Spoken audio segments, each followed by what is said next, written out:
Bismillahirrahmanirrahim. Assalamualaikum warahmatullahi wabarakatuh. Selamat pagi adik-adik semua. Alhamdulillahirrahmanirrahim. Hari ini kita masuk minggu ke-7 mata kuliah Manajemen Perubahan dan Pengembangan Organisasi. Bersama saya Devi Yulia Rahmi. Hari ini kita akan mempelajari materi terakhir sebelum kita melaksanakan UTS. Nah, apa yang akan kita pelajari hari ini yakni tentang communicating change atau komunikasi di dalam perubahan. Nah, mendengar kata komunikasi ini pasti sudah tidak asing lagi bagi kita semua. Banyak hal yang kita lakukan membutuhkan yang namanya komunikasi. Dan semua yang berkaitan dengan masalah masyarakat atau people issues itu semuanya pasti ada komunikasi. Misalnya dalam memimpin, mengelola pemangku kepentingan, memotivasi dan mendukung orang lain. Itu semua dibutuhkan yang namanya komunikasi. Kita contohkan dalam memimpin perubahan. Pemimpin perlu menjadi komunikator yang efektif, antara lain karena mereka harus menyampaikan visi dan meyakinkan tentang masa depan perusahaan yang lebih baik, kemudian menginspirasi dan memotivasi bawahannya dalam menerapkan perubahan. Kemudian juga menyelaraskan upaya mereka dengan mengkomunikasikan pemahaman bersama tentang apa yang perlu dilakukan. Serta kemudian ada umpan balik yang harus yang diberikan oleh para bawahannya. Sehingga ketika tidak ada komunikasi di dalam proses perubahan, maka perubahan itu mustahil bisa terjadi. Nah, komunikasi itu tidak hanya dalam bentuk verbal atau tulisan. Banyak jenis komunikasi. Salah satunya ia verbal, kemudian tulisan, kemudian menggunakan gambar, kemudian ada isyarat. Nah, semua itu adalah medium atau media komunikasi yang bisa digunakan dalam melakukan perubahan atau menjadi bentuk komunikasi pemimpin dengan bawahannya ketika melakukan sebuah perubahan.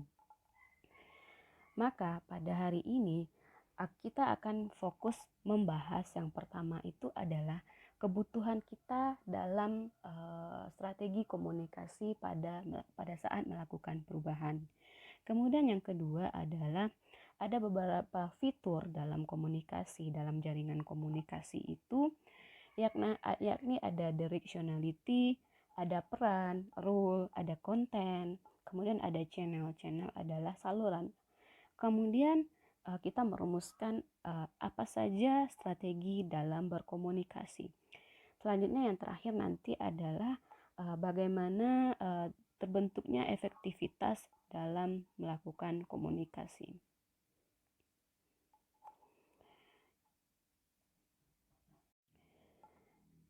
Kita masuk yang pertama yakni kebutuhan kita dalam berkomunikasi.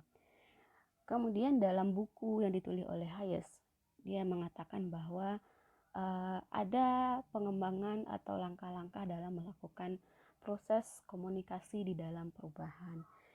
Langkah pertama dalam mengembangkan strategi komunikasi perubahan adalah bagi mereka yang memimpin perubahan. Yang pertama itu adalah mempelajari situasi. Bagaimana situasi atau keadaan suatu organisasi.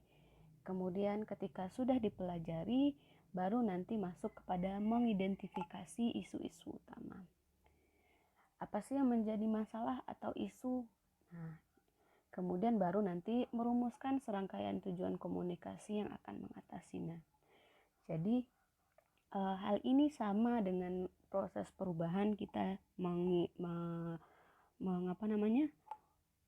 mempelajari situasi terlebih dahulu. Kemudian kita mengidentifikasi isu-isu utama, kemudian kita baru memformulasikan jenis-jenis komunikasi seperti apa yang bisa menyelesaikan isu tersebut, sehingga nanti bisa membawa perubahan bagi organisasi.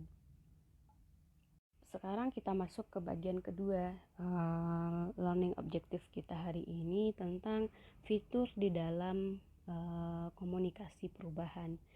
Nah, yang pertama itu tentang directionality atau directional.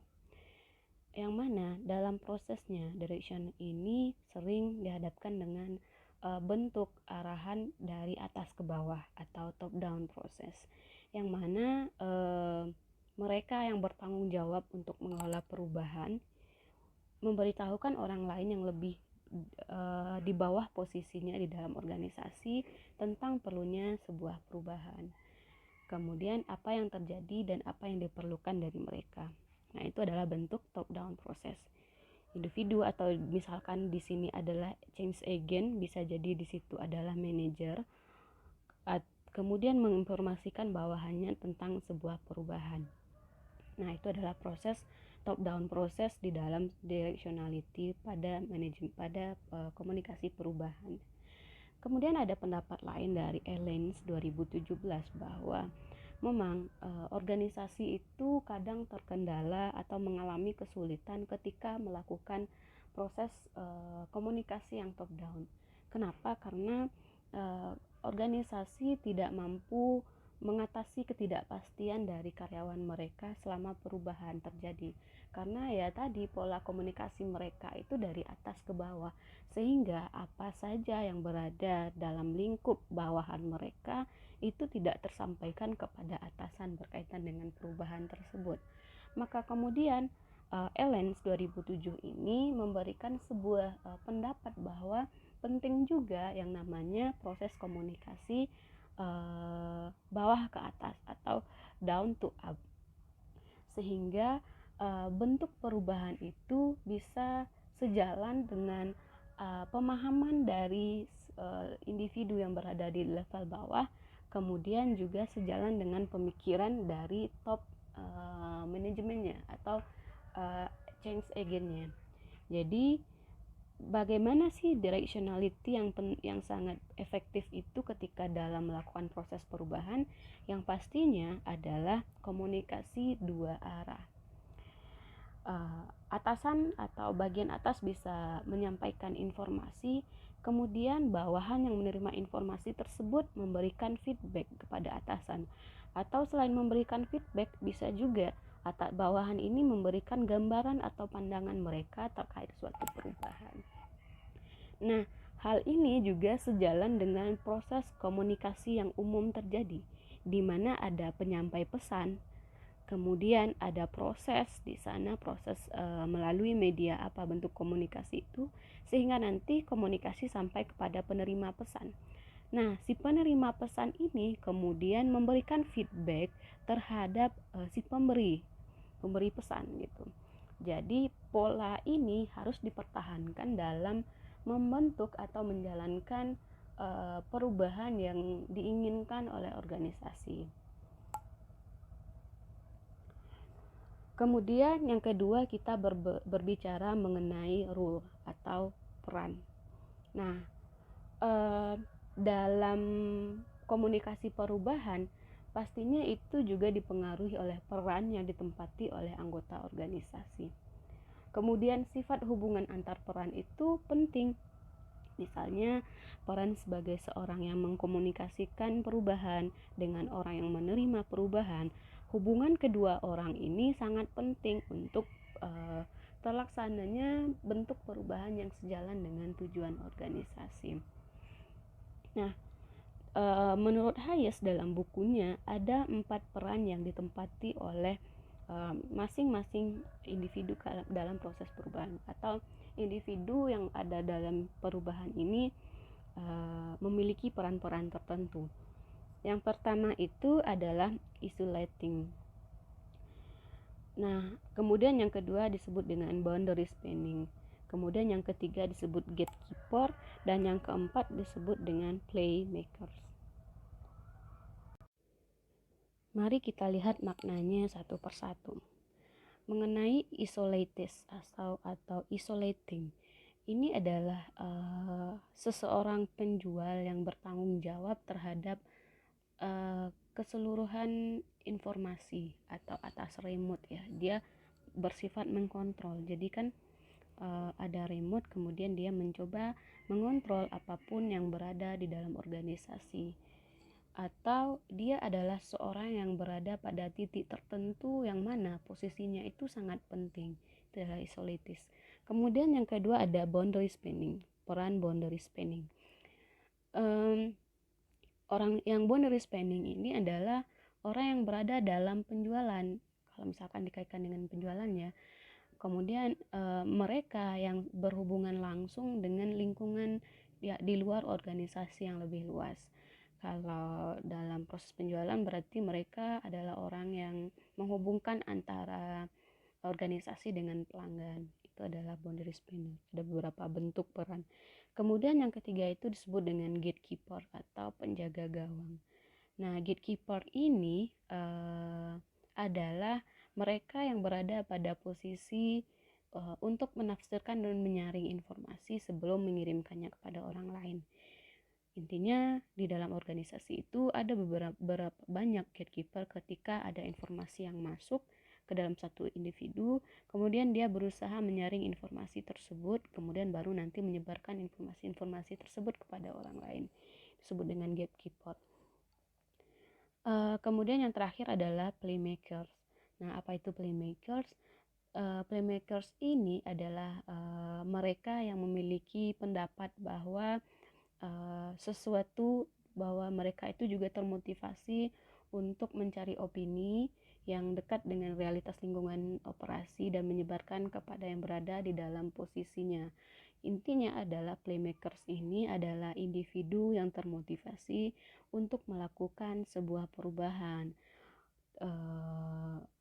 kemudian mencoba menyebarkan informasi tersebut kepada orang-orang yang berada di sekitar mereka.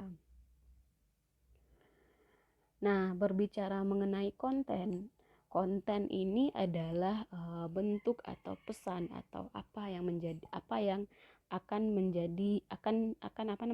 dikomunikasikan.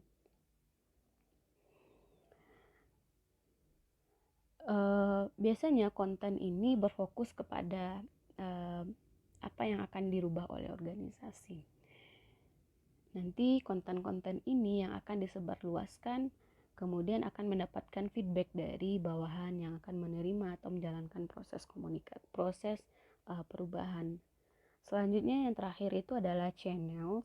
Channels ini sama dengan media di mana konten itu bisa dikomunikasikan. Ada banyak bentuk media, bentuk channels, ada via email, teks, kemudian tweets and blogs, bisa jadi menggunakan video conferring, telepon, kemudian face to face communications and on one to one, bisa jadi face to face communication antara one to group atau group to group basis gitu ya, atau yang lainnya. Artinya channel ini jika tidak ada di dalam proses komunikasi, maka sulit juga bisa pesan yang disampaikan oleh si pemberi pesan itu tersampaikan kepada penerima pesan. Maka channel ini pastinya menjadi bagian penting di dalam proses perubahan di dalam organisasi. Banyak bentuk channel. Selanjutnya kita berbicara mengenai strategi-strategi komunikasi di dalam perubahan. Ada 5 strategi. Yang pertama itu ada spray and pray, kemudian ada tell and sell, kemudian ada underscore and explore, kemudian ada identify and replay, dan yang terakhir nanti adalah whistle and upvote. Kita lihat yang pertama tentang spray and pray. Nah, bagaimana sih ini strategi spray and pray? Strategi ini intinya adalah pola komunikasi yang menghujani karyawan. Menghujani itu ya seperti hujan turun ya, membanjiri karyawan dengan semua jenis informasi dengan harapan nanti mereka akan merasa mendapat informasi dan memiliki akses ke semua informasi yang mereka butuhkan.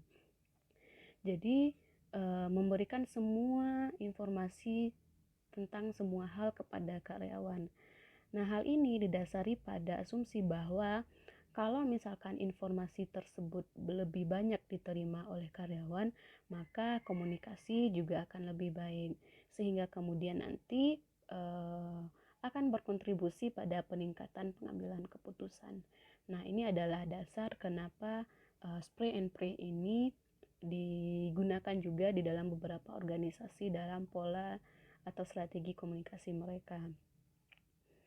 Kemudian spray and pray ini juga didasarkan pada asumsi implisit bahwa semua anggota organisasi dapat membedakan antara apa yang paling signifikan dengan kebutuhannya dan yang tidak signifikan.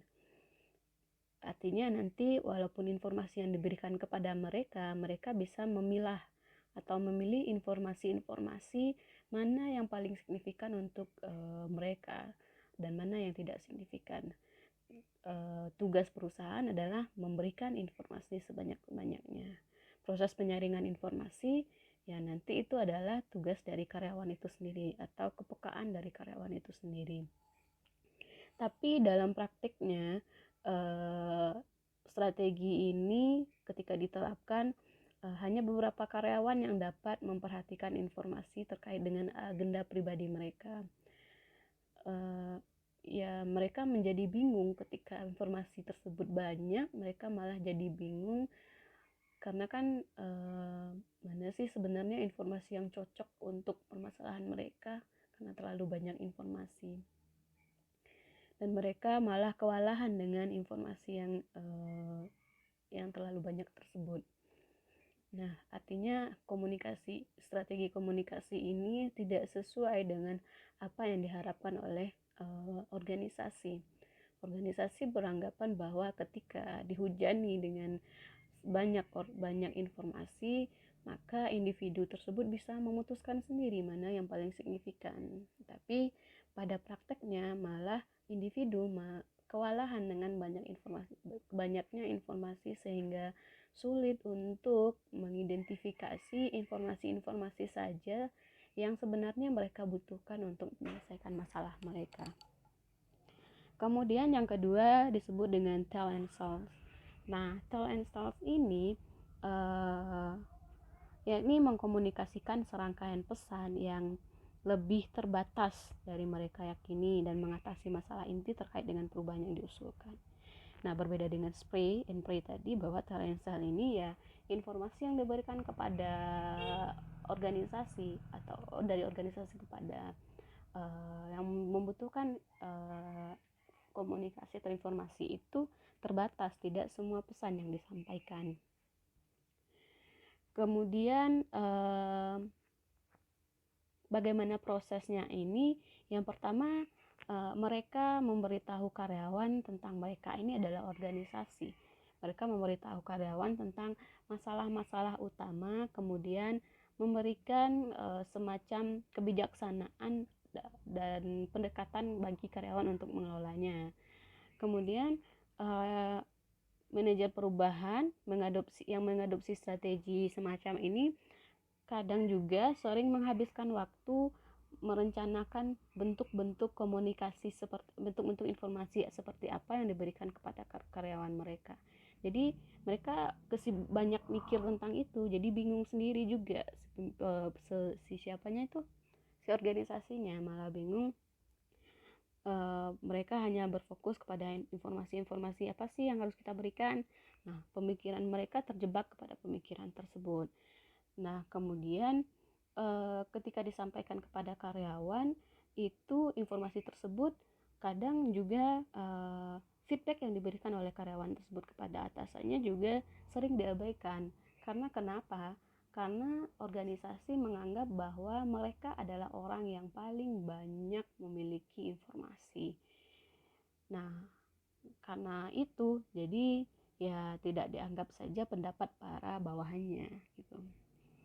Ini sebenarnya bagus juga dalam proses penentuan permasalahan isu spesifik bagi karyawan, tapi kadang masukan karyawan itu bisa jadi terhambat karena organisasi menganggap diri mereka adalah seseorang yang memiliki banyak informasi, jadi tidak perlulah ditambah-tambah lagi gitu. Intinya sih seperti itu. Kemudian yang ketiga adalah underscore dan explore.